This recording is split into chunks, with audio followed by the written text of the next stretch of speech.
In this video, I'm going to show you how to sort by date in Google Sheets. So as you can see in the sample spreadsheet, we have here list of dates in different timestamps. So what we're going to do is we're going to sort this from earliest to latest and latest to earliest. So to do that, the first thing that you would like to do is to simply select and highlight the range of cells where the dates are located. After selecting and highlighting, in the menu navigation, simply navigate to data, and in data, you can see the option sort range. In here, when you click sort range by column A to C, we are choosing earliest to latest.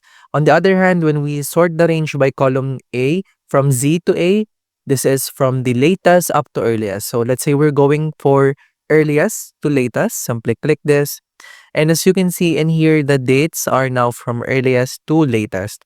Now let's try the other way around, from latest to earliest. And as you can see, the dates in here are from latest to earliest.